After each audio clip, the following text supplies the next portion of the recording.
Lo dijo en la primera hora. 7:35, casi con 36. Ya 7:36 en la primera hora. Gracias. Hoy es lunes 28 de marzo del año 2022. En la primera parte de este espacio les hice una mirada a todos los episodios de los últimos días. Las declaraciones del presidente de la República, la réplica de algunas de las personas señaladas por el mandatario, y una de las personas señaladas por el presidente de la República es el ex candidato presidencial Javier Hervás.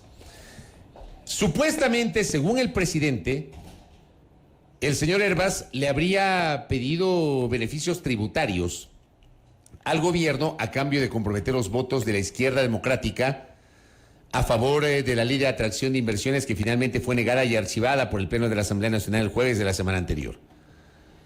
Hervás lo ha negado. Escuchamos su intervención del fin de semana, que se hizo viral, escuchamos esta mañana. Ha dicho que el presidente lo buscó, que el presidente lo fue a ver, que el presidente le pidió los votos de la ID y que Hervás no le garantizó los votos de la ID porque él no vota y que él no le ha pedido nada. Bueno, ¿cómo la ID está procesando este tema? Le pregunto a Joana Moreira, asambleísta de la Izquierda Democrática por la provincia de El Oro, además integrante del Consejo de Administración Legislativa CAL e integrante también de la Comisión de Justicia y Estructura del Estado. ¿Cómo le va, asambleísta? Bienvenida, qué gusto. Muy buenos días, muchísimas gracias, Fabricio Vélez, por este espacio, la oportunidad de estar con ustedes en Radio Sonorama, y también un saludo fraternal a todos los ecuatorianos que nos escuchan en este momento.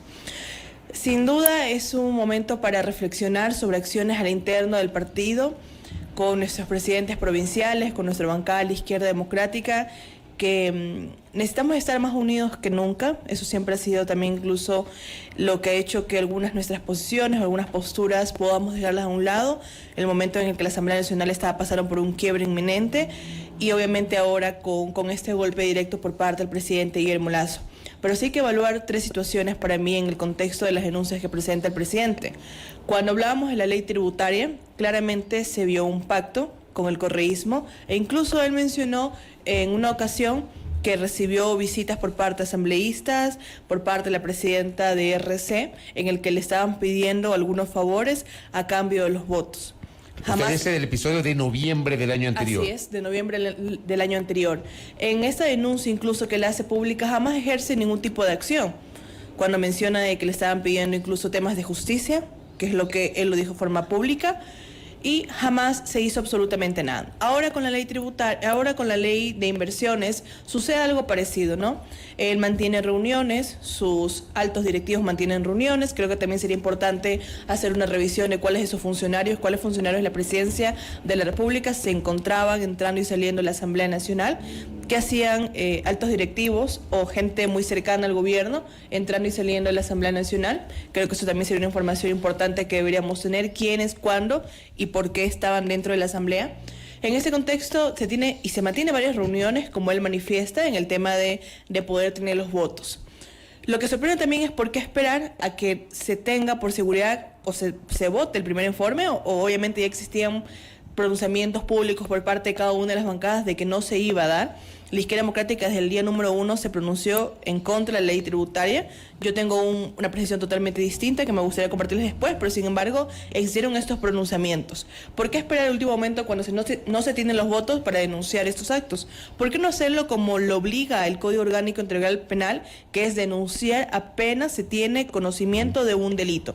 Y ahí también el presidente estaría incurriendo en un delito, que es omisión del deber de denunciar, que lo tienen absolutamente todos los ciudadanos. ¿Por qué esperar cuando no se tienen los votos? Y obviamente, ¿cuál es la diferencia entre la ley de inversiones y la ley tributaria? ¿Por qué la ley tributaria no denunciar cuando se evidenció un pacto a nivel nacional del gobierno con el correísmo y ahora hacerlo? Me parece correcto, la verdad, y consideramos que es oportuno, que se tiene que denunciar cada vez que un asambleísta, una autoridad o cualquier funcionario, cualquier persona incluso externa, pretenda cambiar los votos por un tema de interés totalmente personal, pero hacerlo adecuado. Lamentablemente ese gobierno no le creen.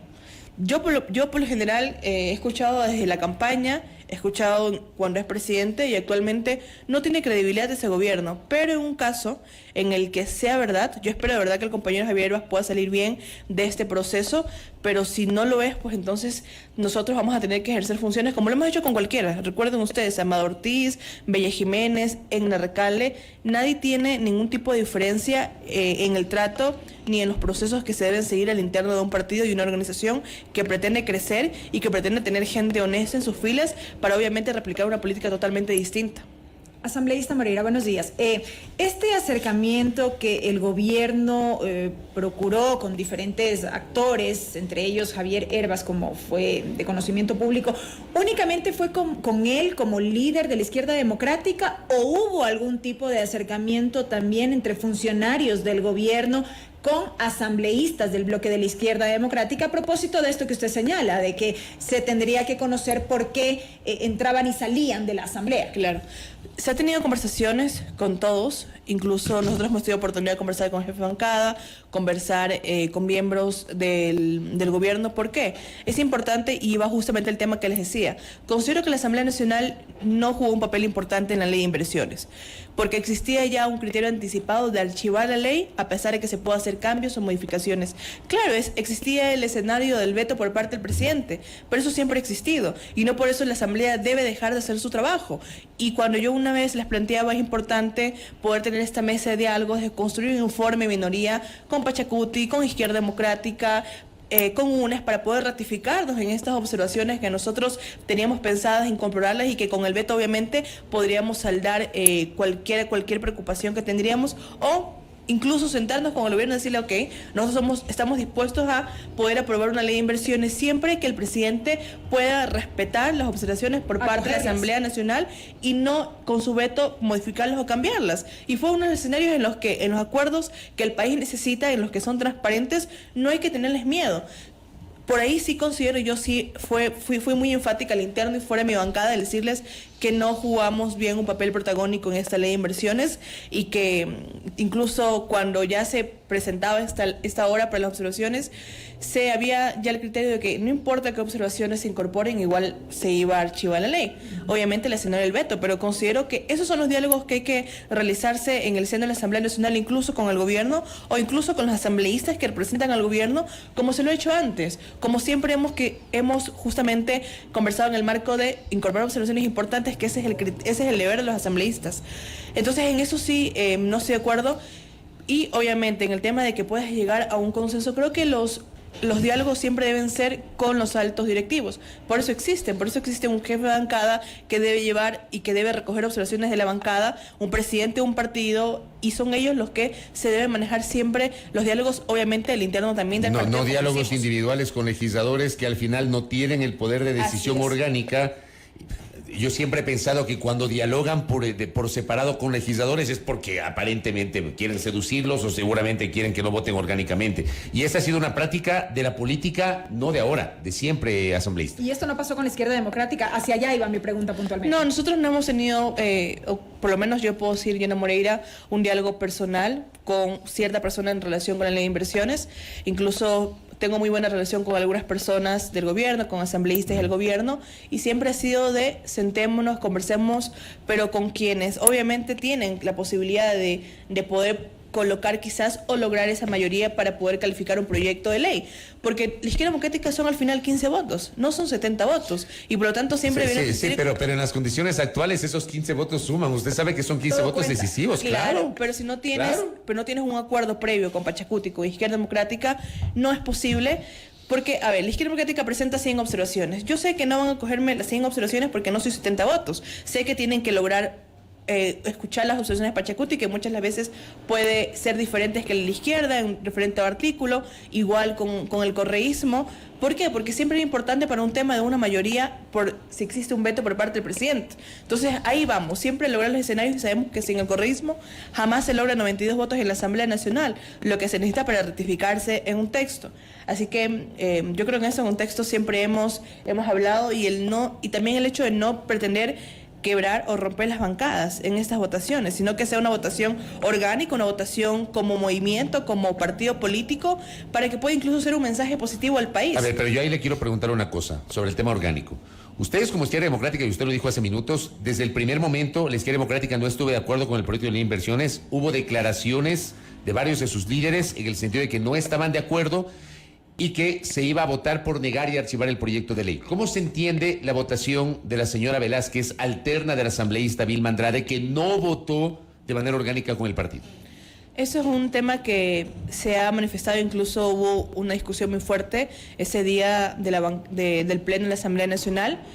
Y yo tengo que ser muy sincera, a ver, o eres de la Izquierda Democrática o tienes un tema de lealtad o le debes algo al gobierno. Entiendo que trabaja para el gobierno, pero también entiendo que es parte de un partido político que le ha dado la oportunidad de ser asambleísta. Y aquí la única que puede responder ya en este plano ya no considero que es María Teresa, porque todo el mundo conoce que ella trabaja en el CERCOP y por lo tanto vamos a ver que su votación va a ir alineada al gobierno, lamentablemente, por el miedo de que quizás la expulsen o que la saquen del trabajo. María Velázquez, alterna de Vilma Andrade, es funcionaria del Servicio de Contratación Pública. Así es. Trabaja con María Gijón. Ella es de Manabí, por lo tanto no sé si trabaja directamente, pero trabaja es en la parte de entidad. la institución, claro. Así es. Cuando Vilma anuncia que se va a ir de viaje, obviamente existen estos temores porque al final afecta al partido, afecta a la bancada izquierda democrática, porque todos pretendemos, a pesar de nuestras diferencias, como le digo, yo consideraba que tenían que incorporarse observaciones y teníamos que aprobar un texto por parte de la Asamblea Nacional en relación con la ley de inversiones. A pesar de que yo tenía esa diferencia de criterio, me acogí a la ley, al orgánico, y bueno, también porque Daniel Noboa nunca apareció con el texto final, ¿no? Pero más allá de eso, se entiende que la mayoría de la bancada debe trazar la línea, y obviamente eso debe ir un proceso, ¿no? En el Consejo Político, el Consejo Directivo de la Izquierda Democrática, en temas que son sensibles. Pero obviamente llama la atención, yo considero que el partido sí debe actuar y debe también darle una línea muy directa a Vilma, que al final Vilma es la principal de ella y es la que puede principalizar, porque su alterno principal es otro, ¿no? Ella es la alterna de Eitel Zambrano. Eitel Zambrano es parte del BAN, por lo tanto, no creo prudente en estos casos, sobre todo que existan muchos intereses contrapuestos en el que se tengan que principalizar, y creo que el partido sí debería tomar acciones como lo ha hecho con absolutamente todos nosotros, Pero y como lo ha hecho incluso conmigo. La posición de la señora Velázquez no es la posición de Vilma Andrade. Bueno, eso tendrá que explicarlo ella. Pero Vilma, ella ha dado alguna explicación. Yo sé que estuvo claro, de viaje, se fue a Indonesia a una actividad legislativa, pero no ha dado ninguna explicación. No, ella no se ha pronunciado acerca de este tema. Había comentado de que es el derecho de María Teresa Velázquez de principalizarse, que no había aceptado excusarse para que pueda ser el siguiente el que asuma, pero bueno, ahora el alterno de Vilma tiene otra condición en este momento, ya no trabaja con Vilma, por lo tanto podría principalizarse él en estos casos, pero considero que ahí sí tiene que actuar el partido, tiene que actuar el presidente de nuestra organización. Él tiene que responder ante estos actos, porque bueno, no es la primera vez tampoco que María Teresa se principaliza y que vota con el gobierno, por lo tanto no es algo que nos sorprende en ese momento, porque es algo que ya le hemos venido diciendo hace algunas semanas e incluso meses, pero ya es una decisión que el presidente va a tener que tomar en su momento, incluso el Comité de Ética del partido. Asambleísta Moreira, ahora mismo la Fiscalía General del Estado, bueno, este fin de semana anunció que inició una investigación previa por hechos denunciados por el presidente de la República, puntualmente en contra de 5 asambleístas de Pachacutic, sobre este mismo tema que estamos abordando, ¿no? ¿Cómo ustedes, desde la Izquierda Democrática, desde el bloque legislativo de la Izquierda Democrática, leyeron esto que se conoció este fin de semana? Bueno, ya se está pidiendo nombres, es importante que el presidente los haya dado y que eso se tenga que investigar con la justicia, creo que es el órgano competente. Vamos a estar vigilantes que la justicia no se tuerza para ninguno de los dos lados y que pueda responder, que pueda ser imparcial, sobre todo en estos procesos. De comprobarse, creo que sería importante que incluso la Asamblea Nacional tenga que pronunciarse también a través de su Comité de Ética y también haga un llamado para que el gobierno presente ante la Asamblea Nacional esas denuncias pertinentes para que se pueda obviamente también llevar un proceso interno. Y aunque un proceso interno sí, lamentablemente ya se ha comprobado que depende mucho de las voluntades de las bancadas por salvar o por proteger, bueno, por proteger a un asambleísta o por obviamente condenarlo, ¿no? Más allá de las pruebas que se han presentado en los casos que ya hemos visto. Sin embargo, sí creo que la justicia debería actuar, pero de una forma imparcial, porque podríamos sentirlo como un contrapeso importante, ¿no? El presidente, por un lado, con todo ese poder estatal que tiene, y un asambleísta en representación de su provincia. Pero si existen pruebas contundentes, porque no solamente se trata de decir, él me pidió, porque también, como los compañeros asambleístas han dicho, ellos fueron los que nos ofrecieron y no les aceptamos absolutamente nada, por eso votamos como votamos, y la votación de Pachacuti fue una votación orgánica. Pero tampoco dijeron nada en su momento, así como se cuestiona al presidente de la República que no dijo nada en su momento, sino cuando no hubo los votos para la aprobación de la ley. ¿Qué pasa también en ese caso y por qué no lo alertaron? Así es, no, totalmente de acuerdo. Lamentablemente la política está tan acostumbrada a o bien pedir o a bien también ofrecerles cargos, ofrecerles instituciones, ofrecerles incluso la posibilidad de que se vayan con ellos, como lo hicieron los independientes. Hay muchos independientes que no se entiende la votación de ellos, que son parte ahora de la bancada de BAN, y vamos a ver ahora qué pasa también con ellos. En la última vez, en la sesión del sábado, algunos de ellos que son parte de BAN no se conectaron para dar quórum. Entonces ahí también hay alertas en las que vemos, y también nos anticipa lo que el presidente pretende hacer con la Asamblea Nacional, o pretende hacer también con su relación con la Asamblea. Creo que es correcto, creo que se debe investigar, pero también no solamente se trata de que si denuncia o no denuncia el proceso que se sigue, sino cuál panorama nos alerta en el escenario político de nuestro país. Qué pena decirlo lo que voy a señalar en este momento, pero 3 casos de presunta corrupción estuvieron asociados o están asociados a legisladores de la ID. Así es. Amado Ortiz, Bella Jiménez, Egner Recalde, y ahora los 5 de Pachacuti, que resulta que Pachacuti con la ID son aliados en la Asamblea Nacional. O sea, ¿cómo le presentamos esto ante la opinión pública? ¿Cómo explicamos eso ante la opinión pública, Johanna? Porque ustedes, la ID y Pachacuti, terminan siendo los que están en el ojo del huracán con estos problemas de legisladores puntuales. Hay una gran diferencia. A Pachacuti lo ha denunciado el gobierno, a la izquierda democrática. Nosotros, cuando existieron incluso presunciones, cuando existieron alertas, fuimos los primeros en pedir explicaciones a los asambleístas, en hacerlo conocer de forma pública e iniciar los procesos al interno del partido y al interno de la Asamblea Nacional. ¿Por qué? Porque no estamos, creo que yo, con las intenciones de poder solapar ningún acto de corrupción, y espero que así sea, así nos tengamos que quedar con 10 asambleístas, con 5 asambleístas, que no lo creo. La verdad que hemos visto una unidad y hemos visto también un trabajo en conjunto que han tenido los compañeros, pero nosotros no podemos poner las manos al fuego por absolutamente nadie, y existe la diferencia incluso con los pronunciamientos que fue por la izquierda democrática y ahora con los pronunciamientos que existe por parte del movimiento Pachacuti, el de tratar incluso de darle toda la verdad a sus compañeros. Lo respeto muchísimo, pero creo que aquí existe la duda de ambas partes, si es real o si de verdad existe una calumnia por parte del presidente de la República, y ustedes pueden ver la diferencia. Incluso por el movimiento del correísmo existen compañeros en los cuales se los ha señalado que se ha dicho muchas cosas, pero al final ellos hacen espíritu de cuerpo con la bancada, y es una política que no comparto. Entiendo que es la que ellos han promovido por siempre, pero que no se sigan los procesos. Incluso tienen una compañera que está ya en el Comité de Ética del Correísmo, y ellos se han pronunciado a favor de ella y que no van a permitir que ella sea destituida, y al final ellos sí tienen la última palabra en los procesos de destitución, proponer los votos 92. Entonces yo creo que existe una diferencia. Lamentablemente en la política existe mucha gente que se filtra, mucha gente que o era corrupta o con el poder y con estas oportunidades y en el escenario hacen o cometen ese tipo de acciones, pero creo que la diferencia en cómo se pronuncia y cómo resuelve un partido es de forma distinta. La izquierda jamás ha permitido en esta asamblea, en este periodo de Asamblea Nacional, que lo más mínimo pueda surgir, como en el caso de Amado Ortiz, que fue el primero, en el caso de igual manera, de Eitel, en el caso... Bueno, pero Eitel se fue, ¿no? Sí, pero se fue y tenía muchas disputas internas al interior, obviamente, de nuestro partido, de nuestra bancada, posiciones en las cuales no se compartía, y obviamente, su alterna hoy por hoy también trabaja en el CERCOP, existen... que digo que ojalá esperemos que no sea absolutamente nada personal. Tenemos una muy buena relación con Eitel incluso, pero bueno, fue una decisión de él. Él llegó con el Partido Izquierda Democrática, y eso también demuestra mucha lealtad de lo que debe ser un asambleísta con su partido y obviamente también con sus convicciones, ¿no? Porque un partido de izquierda, estar en un partido de derecha que es gobierno, obviamente tampoco te deja bien como persona, como asambleísta. Considero que si no estoy de acuerdo con mi línea, con la línea del partido, con la bancada, me quedo independiente.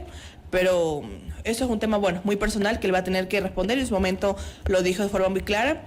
Ahora en el tema de Inderrecal, en el tema de Bella Jiménez, fuimos los primeros y no nos pesó la mano, e incluso no tuvimos que, por el miedo de la afectación que puede tener la imagen del partido, de decir vamos a tratar de resolverlo, vamos a tratar de ver entre nosotros, porque fue quizás muy fácil hacer un lobby político y quizás salvar a los compañeros, como lo hizo Inderrecal, que se salvó con el correísmo. Pero lo de Herbas podría afectarles la imagen. Correcto. La imagen a ustedes. Sí, creo que hay dos opciones en todo proceso. O Javier Herbas puede levantarse con fuerza cuando compruebe que fue inocente. Claro. ¿Ustedes creen que fue inocente? Yo considero que va a tener que ser la justicia, va a tener que ser Herbas quien va a tener que quizás defenderse, o por otro lado, obviamente, quien tiene la carga de la prueba en este proceso va a ser el Guillermo Lasso, va a tener que mostrar las pruebas de si fue o no fue real. Si bien, claro, esto tendrá que resolverse en el ámbito de la justicia y demás, ¿hay alguna posibilidad de que la izquierda democrática, siguiendo este patrón, digámoslo así, que han venido manejando de investigar a sus propios asambleístas, podría pensarse en la posibilidad de un proceso de investigación interna al propio líder del partido? Eso considero que va a tener que resolver el presidente de esta organización. Nosotros lo hicimos lo que eran nuestras competencias. Correcto. Incluso, y lo que tenemos que hacer al interno con nuestros asambleístas.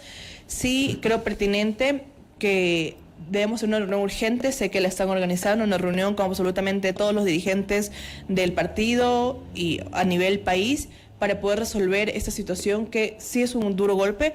Javier Herbas hoy por hoy es la imagen y el candidato presidencial futuro del partido, y sí es un ataque frontal contra nuestra organización, porque no solamente es contra Javier, se ha dicho de la izquierda democrática, y eso es ahí donde la izquierda debe tomar también una decisión, y la que debe obviamente también realizar un acompañamiento, pero también un análisis interno de las cuestiones que han estado sucediendo en nuestro partido, y esperamos de verdad que el partido pueda salir más fortalecido de este proceso, que igual Javier pueda salir bien de este proceso. Es lo que todos queremos con un compañero de nuestra organización. Usted se sigue sintiendo cómoda en la idea, y le hago esta pregunta por esto que estamos conversando, pero también por la posición de algunos dirigentes del partido sobre un tema del cual usted, digamos, ha actuado con absoluta convicción, que es el de la aprobación de la ley para garantizar la interrupción voluntaria del embarazo en casos de violación. Usted luego del episodio de aquella sesión en la que se aprobó en la segunda votación, usted tuvo algunas expresiones que daban cuenta justamente de que no estaba cómoda en el partido. Al menos esa es la lectura que yo le doy, es mi lectura. Quisiera saber si es así, Joana. Sí, bueno, creo que también entendí algo que era importante, que el partido me representa como tal. Sus principios ideológicos, sus estatutos. Usted es una socialdemócrata. Así es. Usted cree en la justicia social con libertad. Así es, porque crecí viendo a mi padre ser parte de la izquierda democrática. De chiquita estaba en los mítines políticos alzando bandera de la izquierda democrática. Mis primeros libros fueron de Rodrigo Borja, Recovecos de la Historia. Aprendí de él y lo vi como un líder, como un referente de cómo poder parar una organización de nada y cómo hacer que la gente pueda sentir esa verdadera representación y pasión que incluso se mantiene durante muchos años. Y entendí que en mi proceso en la izquierda quizás que no estaba de acuerdo con algunas decisiones de quienes estaban al frente del partido, era totalmente distinto a lo que el partido representa. Y estoy dispuesta a quedarme, dispuesta a seguir luchando porque el partido crezca y en un futuro, ¿por qué no? Quizás ser o llegar a ser la presidenta del Partido de Izquierda Democrática y poder refundar con nuevos rostros o darle oportunidad a mucha gente buena, con convicciones que quiere hacer política de un partido que tiene historia. Creo que es un proceso. Después de lo que sucedió con el aborto, yo voy a seguir firme en mis convicciones. ¿Usted tuvo desavenencias con Dalton Bacigalupo, por ejemplo? Sí, con Dalton fue algo público. ¿Pero sí se lleva o no rompieron relaciones? No, totalmente.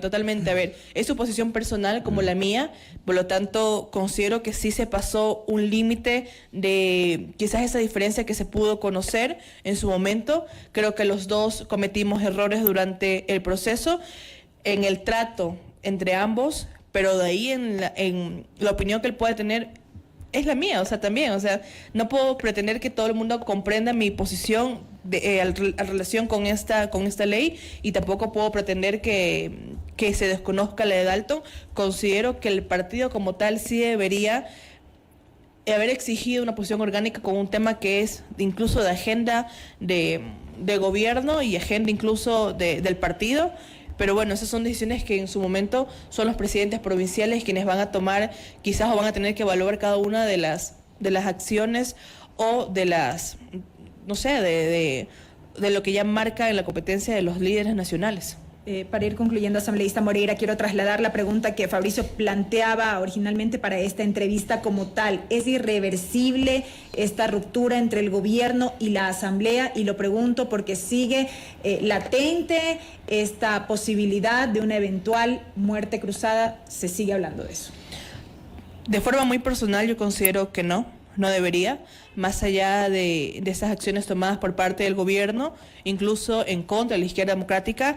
Eso no se trata de un tema de solamente partidos políticos, eso se trata de un tema de país. Y si la izquierda democrática se pone en un plan, o cualquier bancada en la Asamblea Nacional, un plan de porque dijiste esto de mí o porque tienes esta actitud, yo voy a cerrar todo o voy a incluso tratar de bloquearte todo, creo que no es una actitud para mí una actitud de niños chiquitos. Pero es que más allá del bloqueo, muchos asambleístas ya se han pronunciado en el sentido de, bueno, si eso es lo que quiere el presidente de la República, que determine la muerte cruzada y entonces vámonos todos a la casa. Eso es lo que han dicho muchos. Sí, para mí eso es una forma irresponsable de hacer política en este país, sobre todo en las condiciones en las que se encuentra.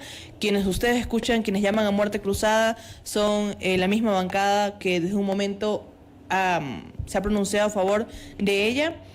El país necesita un reencuentro, la verdad. El país necesita dejar disputas, rencillas personales que no le hace bien, y también necesita que el gobierno comience a enfocarse en lo que verdaderamente importa y cuáles son esos intereses reales que tiene la ciudadanía. En la provincia del Oro, por ejemplo, ¿qué pasa? Han existido muertes violentas, 2, 3, incluso en menos de 12 horas. La semana pasada, 7 en menos de 12 horas. Incluso cuando estábamos sesionando el día viernes justicia en Machala, existieron 2 muertes violentas mientras duraba la sesión de justicia en la que pedíamos explicaciones. Entonces el gobierno sí debe enfocarse en lo que realmente importa. Lo de las inversiones hay muchas cuestiones que puede hacerlas mediante decreto.